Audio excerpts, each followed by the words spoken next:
L'info du soir de 17h30.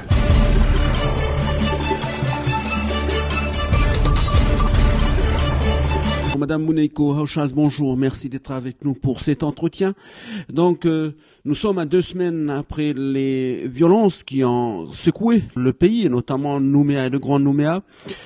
Quelle est votre analyse et quel est votre sentiment donc aujourd'hui, 2 semaines après? Oui, alors bonjour à tous les auditeurs de Radio Judo, merci pour ce temps de parole.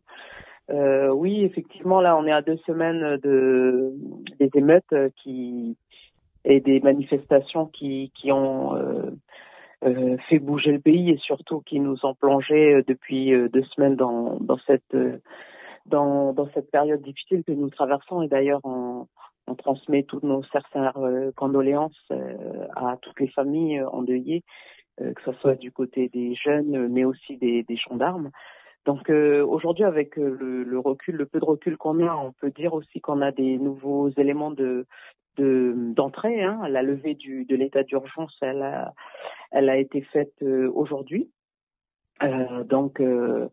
Aujourd'hui, sur le terrain, on voit de plus en plus la présence des forces de l'ordre sur les différents points de barrage pour ouvrir l'accès, en tout cas, même si c'était des barrages filtrants, mais donner plus d'accès, de chance aux personnes les plus vulnérables et aussi les secours de passer. Mais sur une analyse beaucoup plus fine, ce qu'il faut dire, c'est que sur les barrages, au niveau de tous ces barrages filtrants, on a beaucoup la présence de la jeunesse, la jeunesse du pays, la jeunesse kanak, qui est bel et bien présente et qui manifeste quelque part on va dire le bilan de ces 30 dernières années de nos élus qui, pour nous, ont failli au niveau de la classe politique locale actuelle.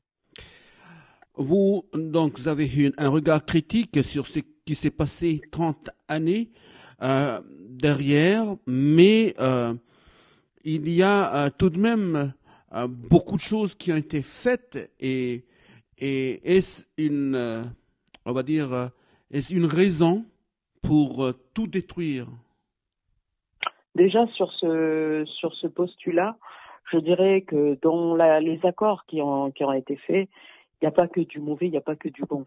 Ça, c'est important de le dire, effectivement. Et l'axe sur lequel je me fixe, c'est plus sur le maintien de la paix. Parce que, rappelez-vous, nous avons signé, nos aïeux, enfin nos aînés, ont signé ce processus de décolonisation dans des accords de paix qui ont été gravés dans le marbre par le sang. 84, 83, Nainville-les-Roches, ensuite la période 84-88 qui a abouti sur les accords de Matignon-Oudinot avec les 19 et toute cette période difficile sur laquelle on a traversé de 84 à 88. Et ensuite, de 98, on arrive sur les accords de Nouméa, sur un processus d'autodétermination et d'émancipation. Donc, aujourd'hui, on arrive et qui donnait sur les 3 référendums d'autodétermination, où on sait que le 3e, il a été volé par l'État et par la classe politique locale, en l'occurrence néocolonialiste et la droite locale. Et donc, aujourd'hui, on a cette jeunesse qui est quelque part incomprise, et ça se sent dans les interviews de la part des responsables politiques, même du FLNKS, où ils se sentent dépassés par cette jeunesse qui, quelque part, depuis le premier référendum 2018, s'est déplacée massivement dans les urnes pour voter pour ce oui à la Nouvelle-Calédonie indépendante demain. Et ensuite, aujourd'hui, on les revoit sur tous ces points de manifestation où ils viennent quelque part réclamer que demain, cette Nouvelle-Calédonie, ils la veulent indépendante parce que dans la société dans laquelle ils sont encore aujourd'hui, ils n'ont peut-être pas connu les événements, mais ils subissent encore toutes les inégalités profondes, sociales, économiques et à la fois sociétales. Et l'idée demain, c'est de se dire, si on est toujours dans le pari de l'intelligence, c'est de ne pas recommencer avec la même lecture qui est purement politique, bipolariste, indépendance ou non-indépendance, mais plutôt parler de degré de souveraineté, parce que c'est ça le plancher de l'accord de Nouméa, c'est sortir vers l'autodétermination, les peuples à décoloniser. Si on part dans le pari de l'intelligence, c'est exactement ça.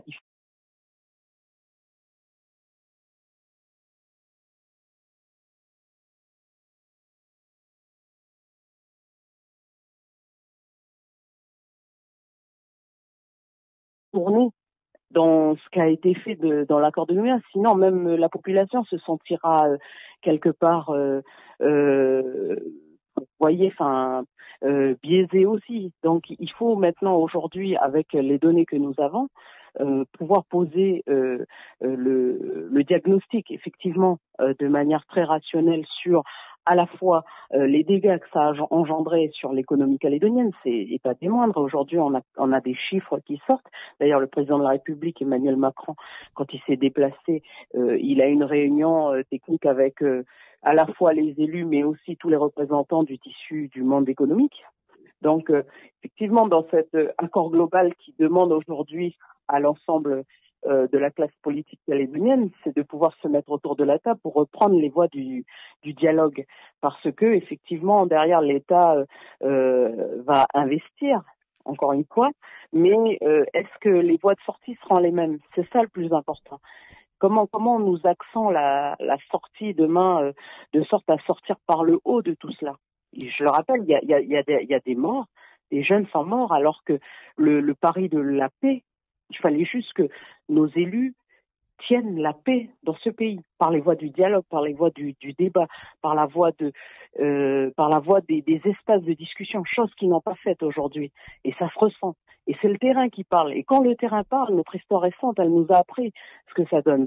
Et aujourd'hui, c'est pour ça que nous disons, il y a un contrat de confiance à renouveler avec l'ensemble de la population du pays, où nos élus à l'échelon local, peu importe qu'ils soient loyalistes ou indépendantistes et les extrémistes, et qu'ils assument quelque part cette part qu'ils ont failli là-dessus et qui renouent un nouveau lien de confiance où on va renouveler quelque part à la fois la classe politique avec certes peut-être les mêmes partis mais pas les mêmes interlocuteurs et avec des issues différentes où on va axer le projet de société véritablement avec ce que je vous disais tout à l'heure, des degrés de souveraineté, c'est la base, en tout cas c'est le plancher, parce que l'accord de Nouméa c'est ça, on peut pas aller en deçà de ça.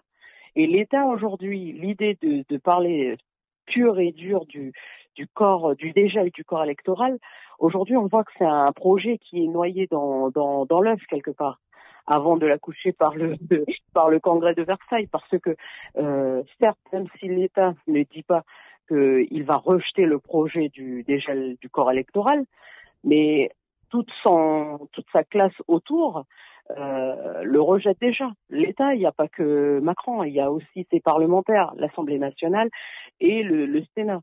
Aujourd'hui, il n'a plus de majorité autour de ce projet de constitutionnel. Et l'État attend des indépendantistes, de la classe politique, un signe également. Donc autant axer sur le fait que ce projet est mort et sur le dégel et qu'on axe une voie de sortie beaucoup plus axée sur des degrés de souveraineté différents. C'est ce que dit aussi Éveil Océanien quand il parle du non, pas maintenant. C'est exactement ça.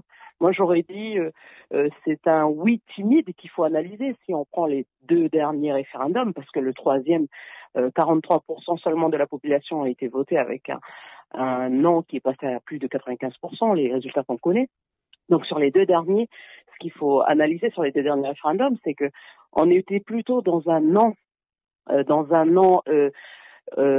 degré de non différent, plus que dans un non par sécurité, plus que dans un oui et un oui timide, parce que il faut pouvoir clairement identifier les voies de sortie.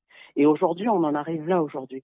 Et donc l'histoire de l'accord global, c'est peut-être dans un premier temps avoir un genre d'accord temporaire de sortie où dedans sera pris la question économique, effectivement, où il faut investir, où l'État va devoir s'engager sur tout ce qu'il y a à reconstruire avec l'ensemble des élus locaux, mais derrière un renouvellement du contrat de confiance avec la population locale, où on organise des élections tout simplement anticipées, avec un renouvellement de la classe politique et derrière un renouvellement des issues, où on propose un vrai projet où on sort avec un plancher qui est la souveraineté, mais de différents niveaux. Donc voilà ce que j'avais à dire sur l'analyse et les voies de sortie. Madame Hauchaz, donc vous analysez une situation précise, ce qui se passe dans le sud, hein, dans Nouméa et le Grand Nouméa. Nous savons que ces 2 dernières semaines, on a plutôt l'impression qu'il y a une jeunesse qui n'a pas été trop rebelle, on va dire ça entre guillemets. La jeunesse dans les îles et dans le nord, on a l'impression, n'ont pas eu les mêmes effets de ces 30 dernières années.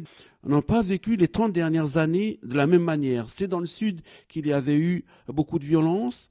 Est-ce que c'est parce que c'est la gestion et la façon dont les choses sont faites ou le système qui est fait dans le sud qui ne va pas dans le sens de ce que veut la jeunesse? Donc déjà sur cette question, il y a un point important à soulever, c'est que plus de 70% de la population, ils sont dans le sud, hein, dans la province sud et en l'occurrence sur le Grand Nouméa et Nouméa.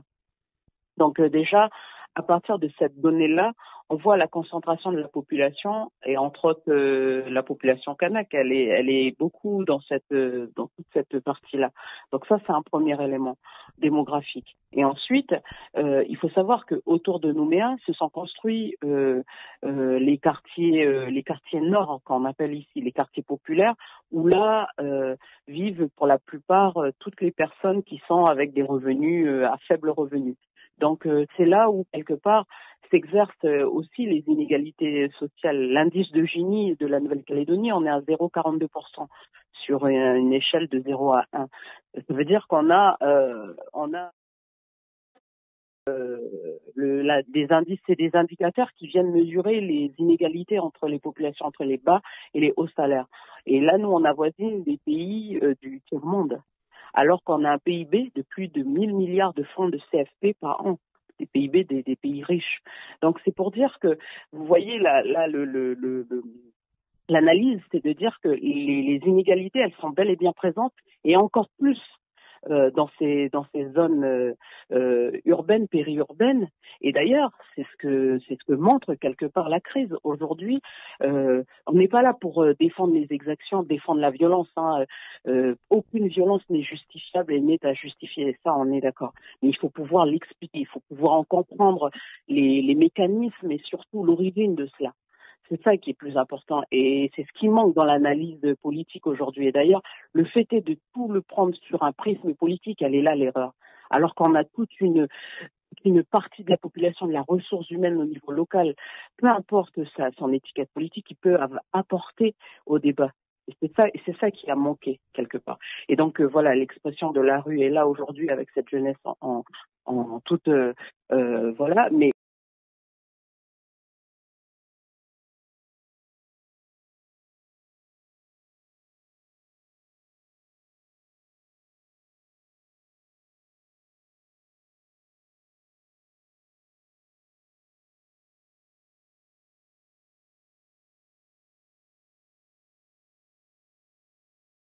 toute cette partie périurbaine, on a cette population très forte kanak, océanienne, et c'est ceux-là, ils se sentent aussi impliqués dans ces inégalités sociales. On est fortement touchés par ça. Les quartiers nord, Rivière-Salée, Magenta, 4e, Tindu, Caméré, Ducos, Dimbéa. Et quand vous voyez là aujourd'hui, c'est exactement là où il y a les barrages et où ça filtre et où ça a démarré quelque part les émeutes. Donc on a comme une forme d'explosion ou d'implosion sociale qui a éclaté dans ces quartiers-là, où justement c'est des indicateurs qui nous permettent de dire il y a une politique, il faut le rappeler, parce que la compétence sociale et économique, c'est une compétence qui est provinciale. Et Madame Sonia Baquès, qui est à l'exécutif de cette province sud, elle a fait le choix d'axer ses politiques publiques plus dans les quartiers sud au détriment de tous ces quartiers nord. par une lecture qui est purement ethnique. Et aujourd'hui, ça se ressent dans les débats. Ça se ressent dans leur sortie de débat à l'échelon national. Comme Monsieur Mesdorf, d'ailleurs, deuxième député de la deuxième circonscription, ils ethnisent la problématique à croire qu'il y a des solutions ethniques, alors que la solution, elle est sociétale.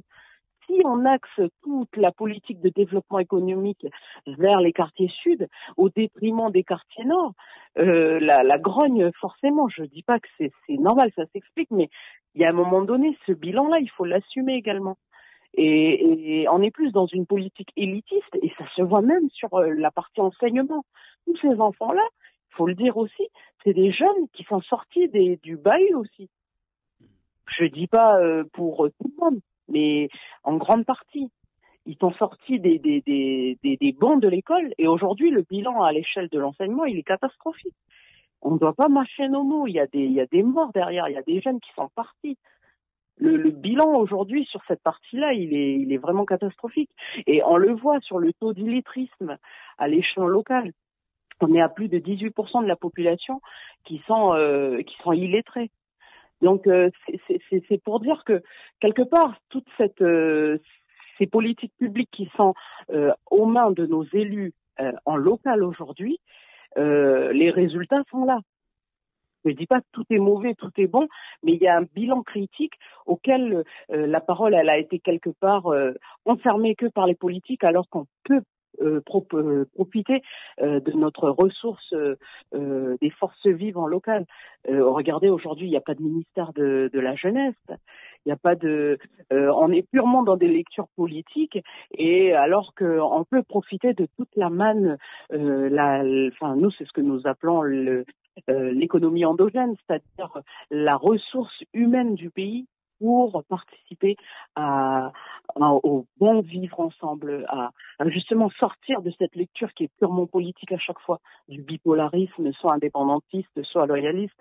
Et donc voilà, c'est un peu la traduction qu'on ressent un peu sur le terrain aujourd'hui.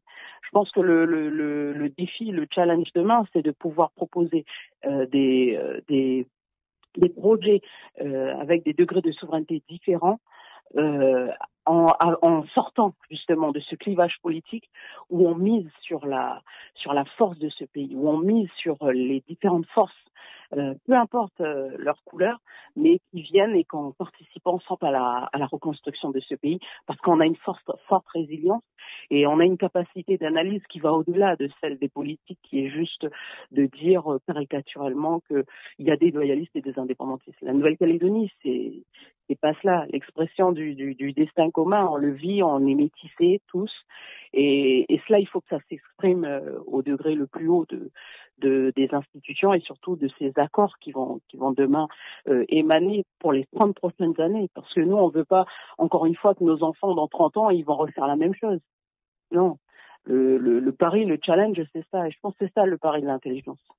Donc voilà, monsieur. Et pour la partie des îles et de la Grande Terre, aujourd'hui, parce que vous parlez de cette partie-là, ils sont fortement mobilisés, on le voit sur les différents points de barrage filtrants, avec les coutumiers qui sont aussi présents. Hier, on a vu passer un communiqué de presse des autorités du Nélémois de la région nord, là-haut, de Pau, où eux-mêmes, dans leur propre communiqué, disent non à un accord global, c'est-à-dire qu'ils veulent pas retourner en arrière. Ils veulent pas. Il y a ce sentiment-là qu'il faut qu'on avance. Il y a un moment donné, si on est dépassé, allez, on renoue un climat de confiance, on renouvelle tout cela et on repart du bon pied. Mais vraiment. Donc voilà, j'ai quand même un optimiste là-dessus, parce qu'il faut. On a nos enfants qui sont là et qui attendent de véritables réponses. Et la réponse, elle n'est pas sur le terrain. Elle est dans le débat, elle est dans le dialogue et elle est dans la construction commune. Madame Ouneko Haouchas, merci beaucoup. On